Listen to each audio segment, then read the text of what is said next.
Bună, dragii mei! Bine ați venit la previziunile voastre pentru energia lunii octombrie. Acestea se aplică tuturor celor care au soarele, ascendentul, dar și luna în pești. Să vedem despre ce este vorba pentru voi, dedicat atât din punct de vedere astrologic, cât și din punctul de vedere al cărților de tarot. Luna a debutat pe 4 octombrie cu tranzitul planetei Mercur în balanță în casa voastră a 8-a. Mercur este planeta comunicării, a comerțului, a intelectului. Balanța este semnul relațiilor conștiente 1 la 1, cu partenerul de viață, cu ai noștri clienți, cu ai noștri parteneri de afaceri, cu ai noștri prieteni buni. Iar casa 8-a este o casă a subconștientului nostru, este o casă karmică, este o casă care ne vorbește despre fricile personale, casa care vorbește despre sexualitate, putere, psihologie, manipulare, mister, moarte și renaștere, taxe și impozite, asigurări de tot felul, siguranță și intimitate. Aici planeta Mercur va dori să ia în considerare toate punctele de vedere. Este o energie ușor confuză, întrucât balanța este un semn armonios care nu ia decizii foarte iute, foarte impulsiv, ci din contră le analizează prea mult câteodată. În această casă puteți, pe parcursul lunii octombrie, până ce Mercur își va începe tranzitul în Scorpion pe data de 22, să ajungeți la concluzii prin ceilalți sau în ceea ce îi privește pe ceilalți, dar și toate aspectele pe care le-am enumerat în legătură cu casa voastră a 8-a. Să vă faceți acum planuri sau să purtați discuții despre pensie alimentară, despre partajul unii dintre voi, despre procese pe care le aveți pe rol, despre a încheia noi parteneriate, a câștiga noi clienți, despre partenerul vostru de viață care acum poate primi o mărire salarială sau care poate avea o creștere financiară, despre care sunt gândurile mele, care este senzația mea în intimitatea mea, în relația mea cu partenerul de viață sau cu ceilalți cu care am o relație. Comunicarea cu prietenii mai apropiați devine mai profundă. Casa 8-a este un semn profund care penetrează dincolo de cortină pentru a scoate la suprafață fricile. Mă tem de ceva anume, în această lună, Mercur aici va aprinde reflectorul pe fricile noastre pentru a le putea depăși. Toate aceste lucruri sunt puse aici pentru a vedea problema dintr-un alt unghi, pentru a vedea că atunci când deliberăm ceva, facem loc noului. Mai apoi, pe 8 octombrie, Venus, planeta iubirii și a banilor, a stimei de sine, a intrat în semnul Fecioarei în casa voastră a 7-a. Casa 7 este casa parteneriatelor și a justiției, casa care vorbește despre ceilalți, despre mine în raport cu ceilalți. Venus este planeta iubirii. Este o energie magnetică, atrage abundență, ne ajută la nivel de stimă de sine, dar și la nivel de confort, să ne simțim bine în pielea noastră sau alături de cei cu care sunt într-un parteneriat deja. Iar Fecioara este un semn foarte metodic, foarte calculat, disciplinat și organizat. Posibil unii dintre voi pe parcursul acestei luni să vedeți cum relațiile voastre devin mai clare, căpătați voi mai multă claritate, vă simțiți mai bine, mai în largul vostru, mai confortabil alături de partenerul de viață, alături de partenerii voștri de afaceri, dacă sunteți antreprenori care veți vedea că sunt mai organizați, mai calculați și că aveți aceleași planuri de afaceri și aceleași țeluri comune. Unii dintre voi puteți simți în această lună o atracție față de tradiții, față de a petrece timp împreună de calitate cu partenerul meu. Sau poate unii dintre voi veți avea tendința să criticați atunci când nu vă aflați în zona voastră de confort. Fecioara este fix în opoziție cu arhetipul vostru și vorbește despre lucruri concrete. Totul se discută, facem planuri cu puncte și subpuncte și pe acelea le urmăm. Este o energie care oferă structură la nivel mental și elimină confuzia. Pe 10 octombrie, Pluto, planeta puterii, a transformării, a morții și a renașterii, și a reluat mersul direct în Capricorn în casa voastră a 11-a. Casa 11 este casa viitorului, casa grupurilor sociale, a idealurilor înalte, a lucrurilor pe care eu le pot lăsa în urma mea, lucrurilor pentru care eu sunt faimos sau recunoscut într-o oarecare măsură. Capricornul este administratorul, este cel care lucrează după proceduri, este cel care este matur și foarte bine structurat la nivel de viață personală. Iar Pluto, planeta care ia tot, pentru a elimina fricile și pentru a ne duce în locurile care nouă ne sunt potrivite, evident, în planul nostru evolutiv de viață. Din martie și până acum, Pluto aici va zguduit probabil pe unii dintre voi la nivel de cercuri sociale. Poate au plecat din viața voastră anumiți oameni pentru că nu mai aveați un sens comun, un numitor comun, un viitor împreună. Poate ați luat-o pe căi diferite sau poate s-au mutat din oraș. Pentru alții dintre voi, Pluto aici a venit cu o energie care v-a îndrumat către reevaluarea viitorului, reevaluarea planurilor pe care voi le aveți, reevaluarea idealurilor. Este o planetă a profunzimii. Ce contează cu adevărat în viață? De cine ești tu înconjurat acum? Ești sigur, ești mulțumit de oamenii de care ești înconjurat? Vă puteți susține reciproc pe un drum comun în viitorul pe care tu îl ai în minte? Pe 12 octombrie, Marte, planeta acțiunii și a pasiunii, intră în semnul Scorpionului în casa voastră a noua.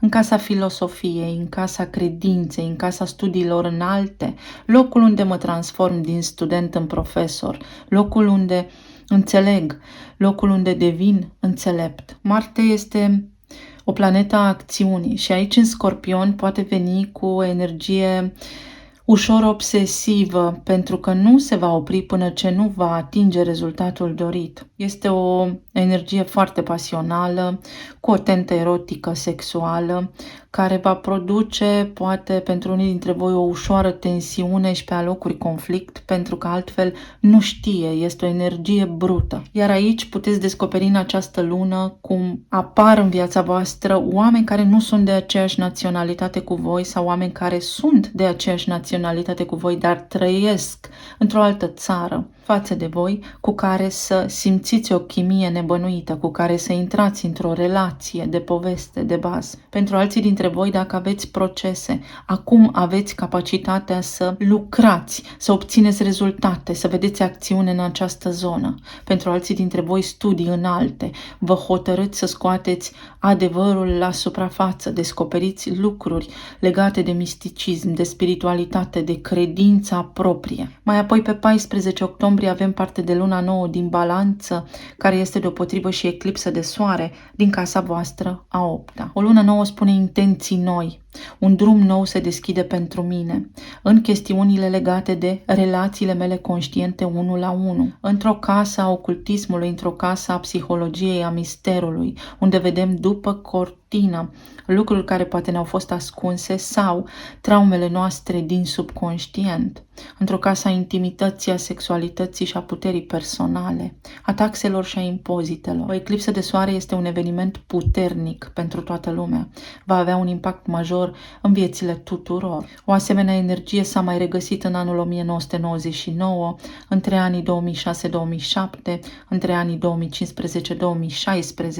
când au apărut schimbări pe care poate atunci nu le-am conștientizat. Aveți acum un termen de comparație și un punct de reper în cazul în care nu va conveni ceva atunci să puteți repara. Vreți să schimbați ceva, vreți să atrageți mai mulți clienți în viața voastră, vreți ca al vostru partener să se simtă în siguranță alături de voi sau vreți ca voi să vă simțiți în siguranță la nivel intim, dar și la nivel financiar alături de partenerul vostru, trebuie să vă trasați intenția. Puteți ieși din parteneriatele care nu erau corespunzătoare, care poate nu erau legale, care poate nu erau conforme cu legislația în vigoare sau acolo unde existau tentative de fraudă. Pentru alții dintre voi aici poate însemna să intrați într-o relație intimă cu cineva cu care ulterior să vă și căsătoriți, să devină o relație stabilă de lungă durată. Iar pentru alții dintre voi poate însemna divorțul, partajul, pensia alimentară, pentru că eclipsele sunt în general în viața noastră binevenite, aduc schimbări majore, care au un efect îndelungat și care ne pun pe linia noastră de destin potrivită. Pe 22, Mercur intră în Scorpion în casa voastră a noua, pe 23, Soarele intră în Scorpion în casa voastră a noua. Acolo unde se regăsește deja Marte, care va face contactul cu spiritualitatea, cu studiile înalte, cu legea, dar și cu călătorii sau cu o potențială relocare din țara în care trăiți.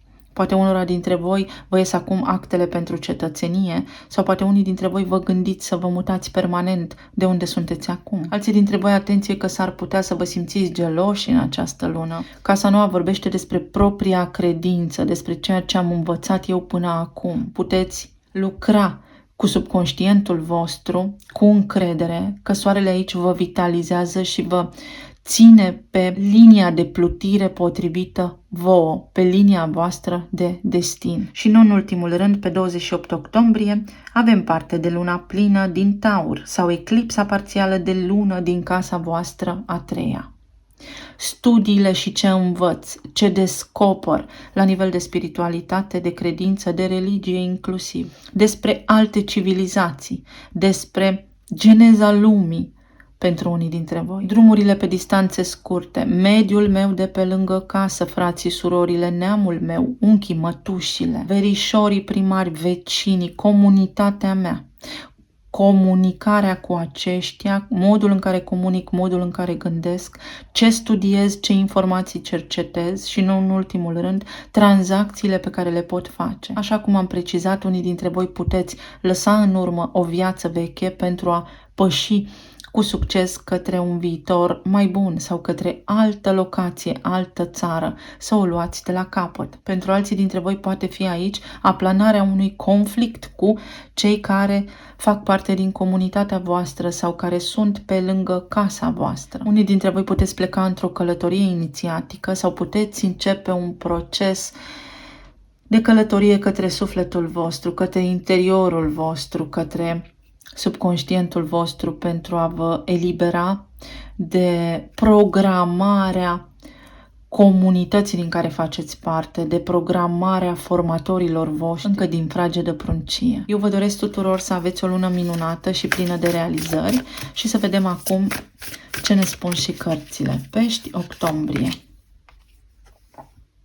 Metamorfoză și casa a șaptea, de unde vă intră planeta Venus, zeița iubirii, în semnul Fecioarei. Totul va fi mai clar, mai limpede. Unii dintre voi intrați într-o nouă relație sau relația voastră trece la un alt nivel, devine mai stabilă. Iar pentru alții dintre voi acum vă va fi foarte clar alături de cine sunteți într-o relație și dacă este o relație care are un viitor, care mai are un viitor. Alții dintre voi puteți oficializa o relație la locul de muncă sau puteți să intrați acum într-o relație cu cineva de la locul de muncă. Avem grație, metamorfoză și grație, numărul 29, grația divină. Prin casa voastră a noua, aici avem planeta Jupiter și Venus, Venus și Luna. Venus vă va face vouă în această lună cinste. Vă va ajuta, că ceea este vedeta a eclipselor care se petrec pentru noi toți, să vă găsiți armonia sufletească, oamenii potriviți alături de care să pășiți în acest viitor încă nescris și să intrați în comunitatea și în cercul de oameni potriviți vouă, pentru că într-un viitor apropiat va fi mare nevoie de aceste lucruri. Aveți liber arbitru în această lună la nivel de relații. Cui mai permiteți să fie în viața voastră și cui nu. Și avem răbdarea, casa a treia și casa a cincea. Planeta Saturn și planeta Venus din nou. Un aspect în astrologie între Saturn și Venus vorbește despre stabilitate și despre o relație matură care durează în timp.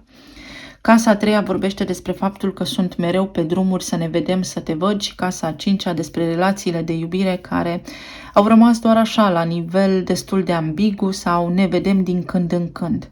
În această lună aceste relații pot evolua, puteți să vă mutați împreună, puteți să intrați într-o relație oficială cu oamenii aceștia și puteți ajunge la un nivel de intimitate așa cum anterior nu o făceați. Să vă simțiți în siguranță și să cunoașteți cei singuri pe cineva alături de care să intrați într-o relație stabilă. Mai departe,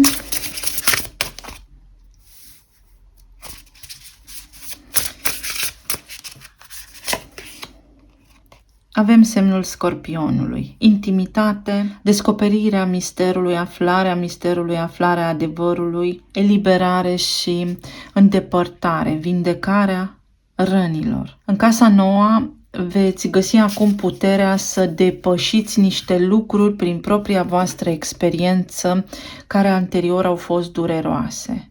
Să vă întoarceți la credință și la suflet, foarte mulți dintre voi, și să vă desprindeți de un program social controlat. Când planeta Pluto își reia mersul direct în Capricorn, în casa voastră a 11-a, veți face un click cu ce se petrece în lume în ziua de astăzi. Veți afla niște răspunsuri în această lună care vă ajută pe voi atât din perspectivă legală cât și la nivel de relații. Să vedem mai departe.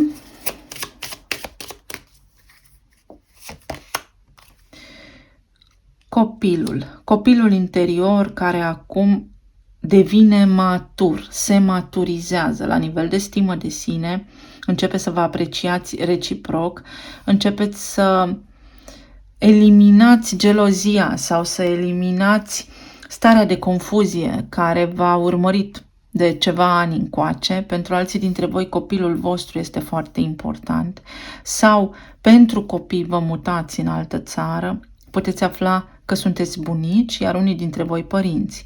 Casa întâi vorbește despre voi, cei care în această lună luați hotărârea de a schimba ceva la nivel de relații. Pentru alții dintre voi, pentru copiii voștri, voi lucrați acum să creați o moștenire, indiferent ce înseamnă aceasta pentru fiecare dintre voi. Puteți descoperi adevărul în legătură cu un copil sau copilul vostru interior acum să se vindece în această lună cu acea eclipsă puternică de soare, dar și cu eclipsa parțială de lună din casa voastră a treia. Să vedem pentru pești octombrie ce ne spune și tarotul.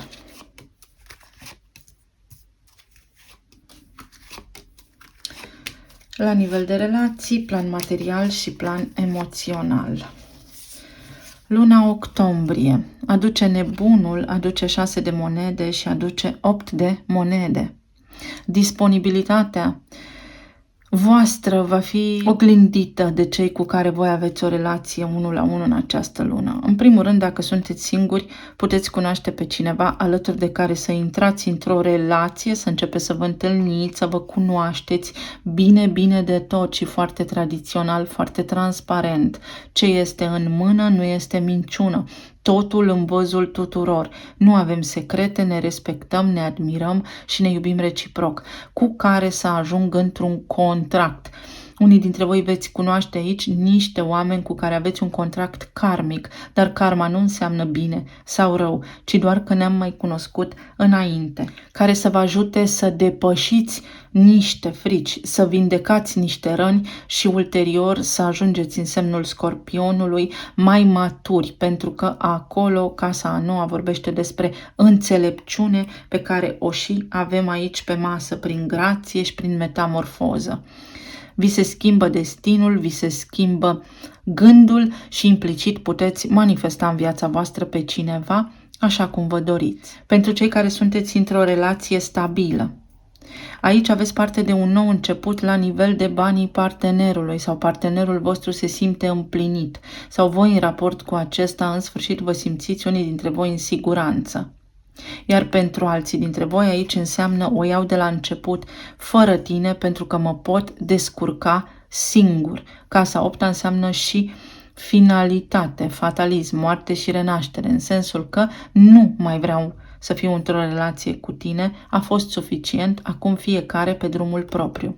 Iar pentru cei care sunteți în separare, aici se depășește o karmă care are legătură cu rutina și cu viața în planul terestru, dar și cu fricile fiecăruia dintre voi legate de intimitate, legate de traumele subconștientului căpătate din alte vieți sau din fragedă pruncie. Există aici disponibilitatea cuiva să vă asculte sau voi să ascultați pe cineva de care v-ați separat în această lună cu potențial de colaborare, cu potențial de a reintra într-o relație. Numai că de această dată casa 8-a și casa 7-a prin Venus și prin eclipsa de soare vă vor duce în punctul în care să spuneți da, dar nu așa. Trebuie să fim maturi de această dată și trebuie să facem mai mult, să ne respectăm și să ne iubim într-o altă formă, mai înaltă. Cu ce vești vine nebunul pentru voi aici? Faetonul, casa 7-a. Casa 7 acolo în Fecioară pentru voi, cu Venus în mers direct și cu Venus, planeta iubirii și a stimei de sine, va aduce o alegere care înseamnă pentru voi. Trecem la un alt nivel, care înseamnă pentru voi evoluție în relațiile voastre, o persoană nouă în viața voastră, încep o relație cu cineva, mă căsătoresc, există progres, există iertare și există aici înțelegere, dar mai mult decât atât evoluție. Relațiile care sunt stabile, unele dintre ele vor deveni mai puternice, iar cele care au avut ceva neclarități la nivel de casa 8-a, minciună, trădare, manipulare, narcisism, acelea vă puteți lua la revedere pentru totdeauna de acolo, pentru că în timp se rup singure. Pentru cei care sunteți singuri am spus o iubire nouă, pentru cei care sunteți căsătoriți puteți ajunge să vă sudați relația sau unii dintre voi puteți să spuneți stop, eu aici am de lucrat singur, eu îmi dau seama de fapt ce s-a întâmplat în viața mea, adevărul este acesta și merg mai departe cu grație și iau toată experiența mea de viață, o folosesc pentru a ști de acum înainte ce am de făcut. Iar pentru cei care sunteți separați, acțiune, exact cum am precizat anterior, cineva este dispus să se întâlnească cu voi, să stea de vorbă cu voi, cineva vă va reflecta în această lună, persoanele de care sunteți voi despărțiți, exact ceea ce emiteți voi. 1 la 1. 6 de monede ce aduce? Aduce temperanța, aduce echilibrul, aduce diplomație și împăcare pentru unii dintre voi. Pentru cei singuri veți atrage în viața voastră fix pe cineva așa cum sunteți voi în interiorul vostru, nu cum vă doriți. Drept urmare, în această lună ridicați-vă vibrația, faceți pace cu sufletul vostru, cu voi, cu mintea voastră, cu credința voastră și deschideți-vă către o nouă relație, pentru că aici potențialul să apară cineva nou în viața voastră există. Pentru cei care sunteți într-o relație deja stabilă, aici lucrurile se echilibrează. Cum? Așa cum vă este vouă potrivit la nivel spiritual foarte înalt.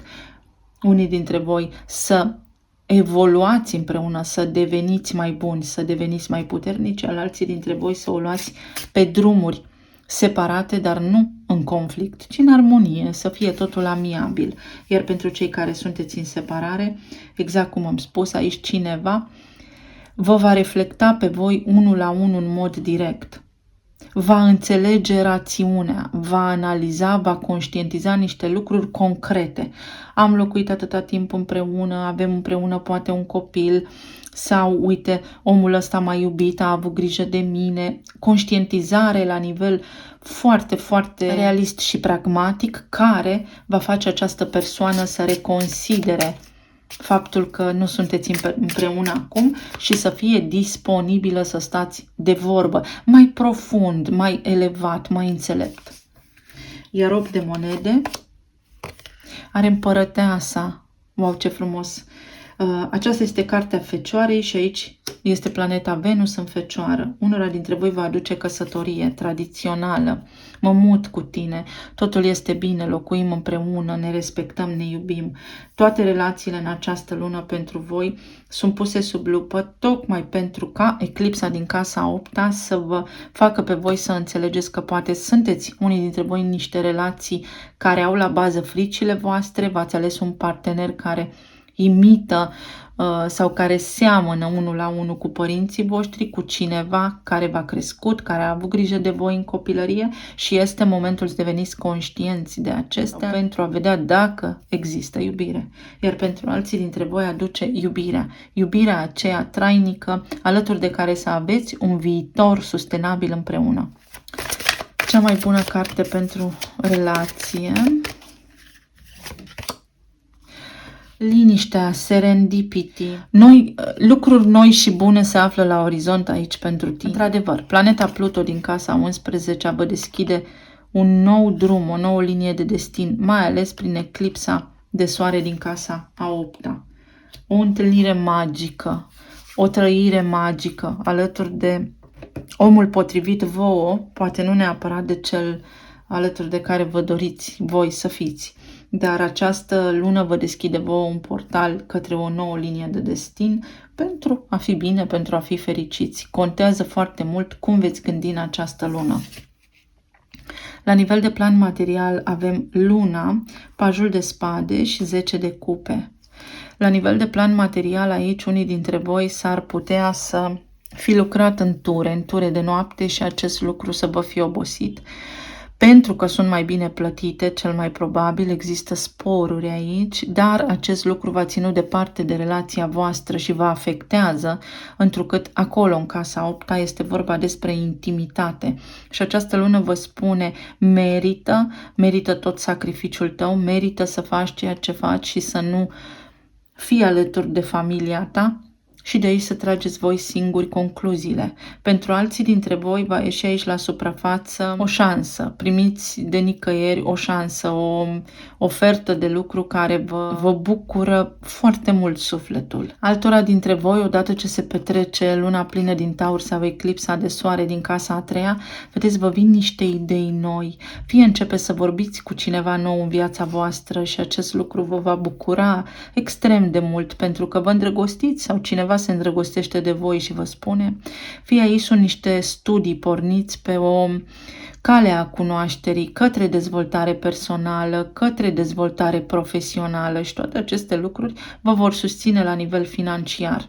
Casa 8-a este o casă a banilor, iar Taurul este semnul banilor, unde se petrece eclipsa în casa 3, este semnul confortului. Veți conștientiza că poate unii dintre voi ați fost foarte mult timp într-o zonă de confort și deși aveți studii, certificări, diplome și pregătire, nu le folosiți la adevărata lor capacitate. Nici voi nu vă folosiți adevărata voastră capacitate și acesta este un moment care marchează un nou început. Trebuie să vă și doriți. Ce spune Pajul de spade aici? Pentru unii dintre voi, la nivel de plan material, veți descoperi că deveniți părinți. Pajul de spade spune judecata. Veți primi o ofertă de lucru, ceva ce s-a mai întâmplat anterior. Vă sună cineva din trecut, mai ales că avem Uranus și Jupiter acolo, cineva cu care ați purtat discuții anterioare despre un nou loc de muncă sau despre locul vostru actual de muncă, revine asupra unei decizii și vă sună, vă dă o veste bună care vă bucură. Pentru alții dintre voi aici, recuperați o datorie sau reușiți să achitați mai mult dintr-o datorie, dintr-un credit, din ceva ce vă ținea treaz, poate din somn noaptea. Pentru alții dintre voi, s-ar putea ca în justiție copilul vostru să aibă nevoie de voi și această lună să vină cu finalitate, cu vești bune, cu rezultate bune. Iar alții dintre voi văd aici casa a 9-a, care vă poartă peste drumuri, veți reuși să treceți o graniță, veți reuși să vă relocați într-o altă țară. Avem împăratul peste lună. Foarte mulți dintre voi veți conștientiza ce se întâmplă la nivel de subconștient, la nivel psihologic cu voi.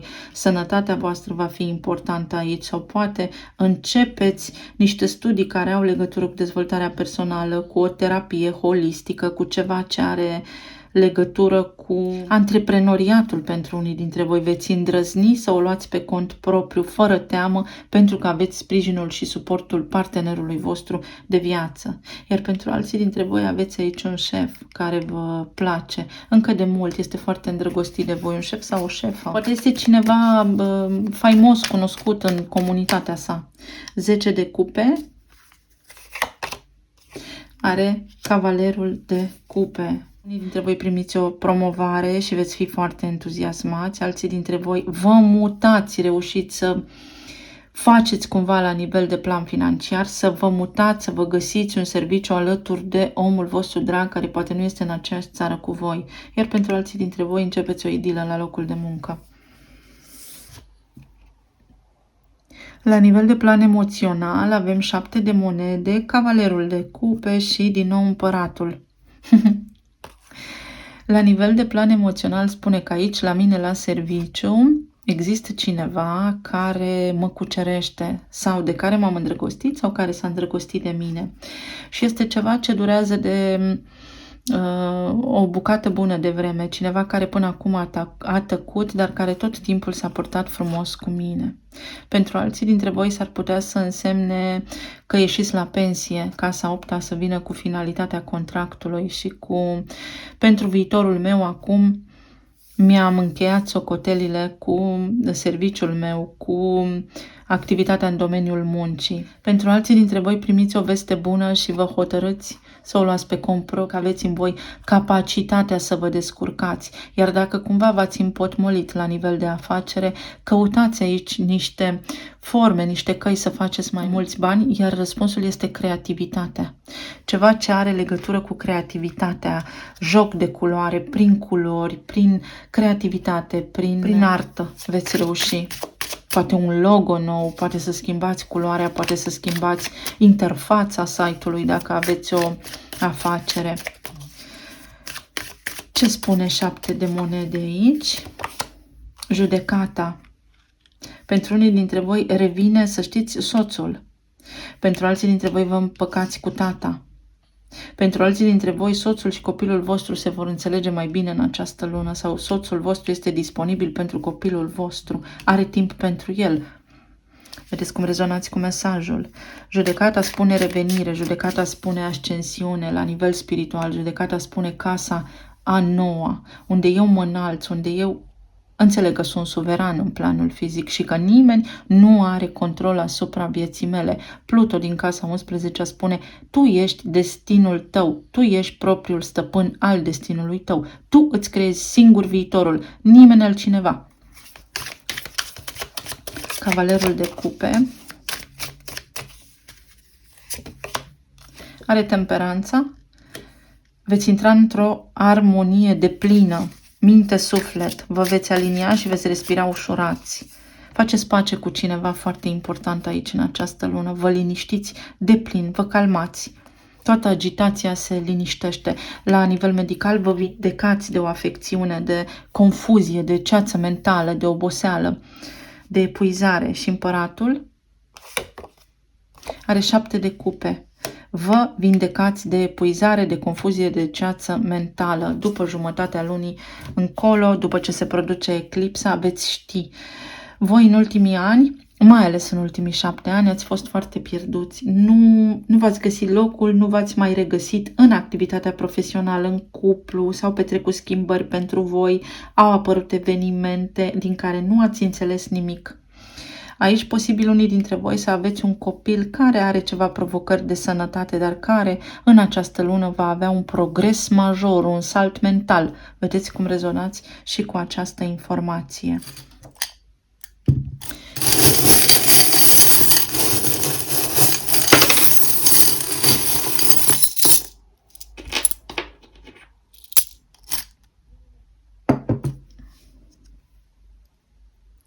Un pic dramatic. Da, Marte în Scorpion în casa nouă va fi un pic dramatic. Venus în Fecioară acolo va spune gata cu drama. Hai să ne liniștim și să vorbim cu calm. Dopamină, sigur că da. Veți trece de la agonie la extază în această lună. Noi suntem cine credem noi că suntem. Ce credem noi că suntem, aia suntem. Cât credem noi că putem, atât putem. Cât credem noi că merităm, atât merităm.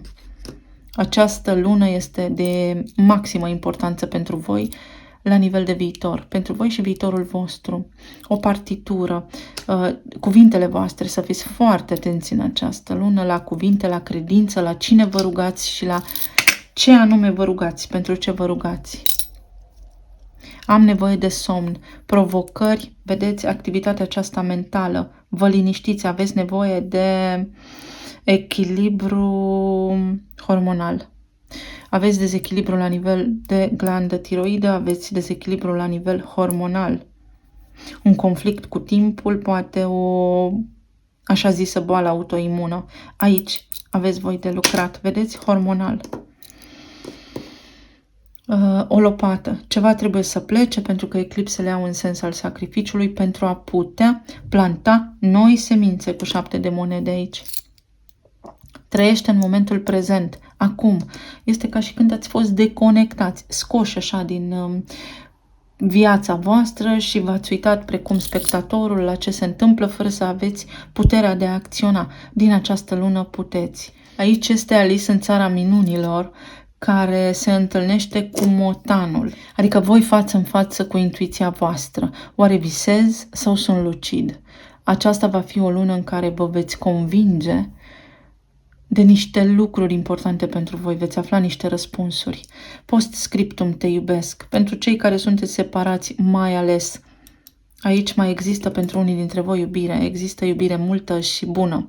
Iar pentru cei care sunteți în relații stabile, da, există material aici cu care să lucrați, există sentimente și o bază solidă, puteți deveni mai puternici, dar foarte clar și foarte transparent, foarte metodic. Atenție că Fecioara poate fi critică, cu Venus acolo s-ar putea ca din confort propriu să-l văd pe celălalt vinovat de neputința mea. Trebuie să vă relaxați, mai ales la nivel mental în această lună. Odihnă și somn aveți nevoie aici. Un echilibru, dezechilibru hormonal, să știți cumva ceva se întâmplă. Măsurători, 2 măsurători.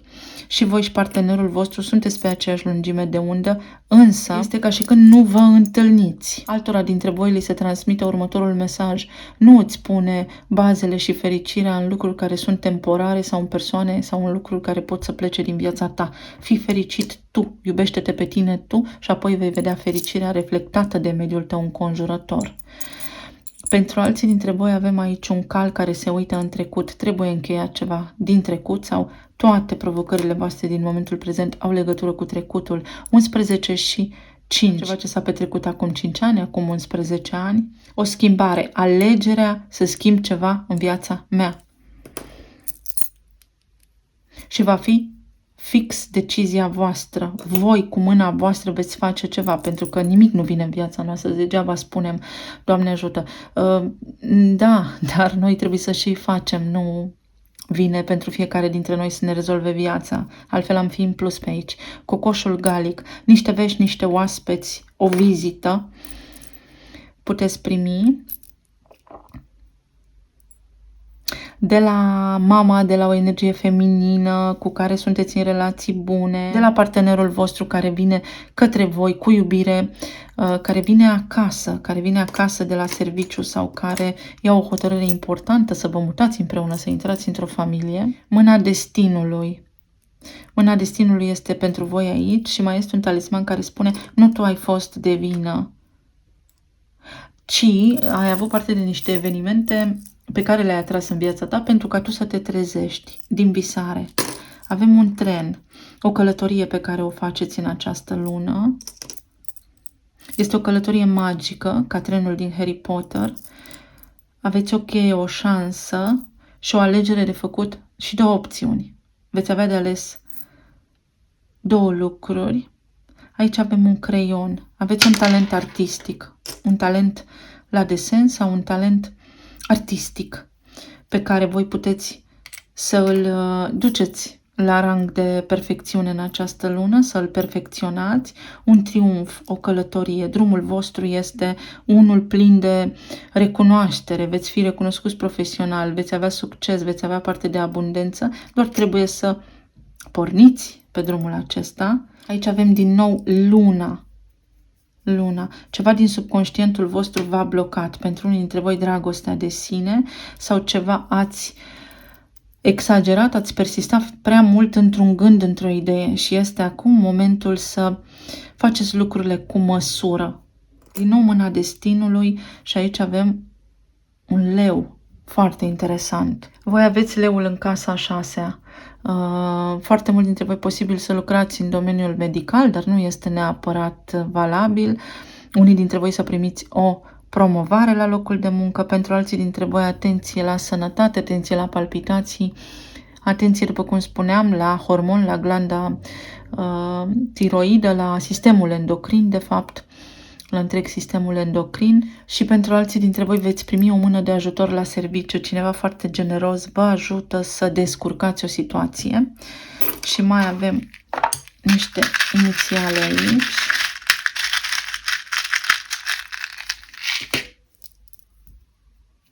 Avem J, O, L, S, X, O, W și N.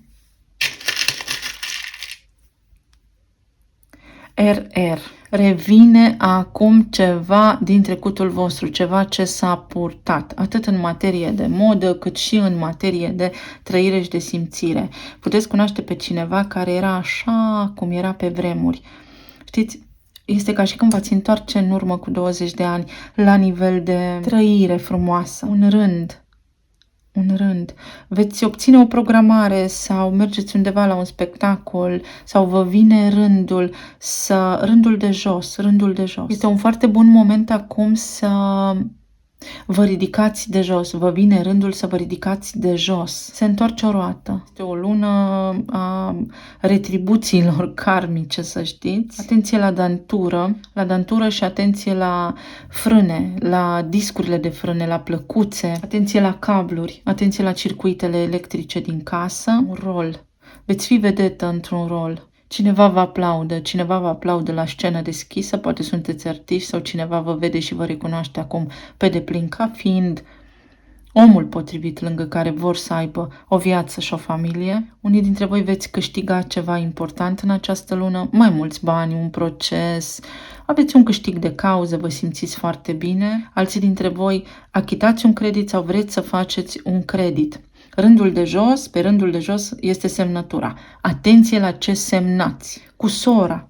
V-am spus, o energie feminină vă ajută. Poate vă împăcați cu sora, poate o soră, o cumnată, cineva din familia voastră extinsă sau o prietenă foarte bună care vă este ca o soră. Acum, să iasă la suprafață niște lucruri cu ea, să aibă nevoie de ajutorul vostru sau să vă împăcați, să începeți să vorbiți, să aplanați niște conflicte, dar aici avem judecata, împăcare. Alții dintre voi, atenție la respirație, atenție la ceva ce vă poate intoxica. Alții dintre voi aici avem ROR. Acesta este un vaccin al copilăriei. Ceva legat de un vaccin este aici. La lojă, vă văd la teatru, poate mergeți la un concert, uite, poate mergeți la teatru unde puteți cunoaște pe cineva sau unde vă veți simți ca acum 20 de ani. Aveți un solo. Fie aveți un solo în sensul că porniți o mică afacere sau aveți colaborări pe cont propriu cu cineva, cu ai voștri clienți, câștigați bani sau unii dintre voi vă detașați din relații. Iar dacă aveți copii, să fiți liniștiți că aceștia rămân cumva în custodia voastră sau puteți face un program de parenting, de vizitare corect. Ron, niște bani. Primiți niște bani. Ceva necunoscut. Încă nu s-au aruncat zaruri. O dată de 5 va fi important aici pentru voi sau se produce o schimbare la nivel financiar.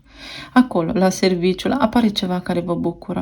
Eu vă mulțumesc tuturor, să aveți o lună octombrie minunată. Îmi cer scuze că am întârziat, dar viața nu este tot timpul după cum o programăm noi. Să fiți bine împliniți, iubiți și sănătoși și să ne reauzim cu bine și data viitoare. Pa, pa!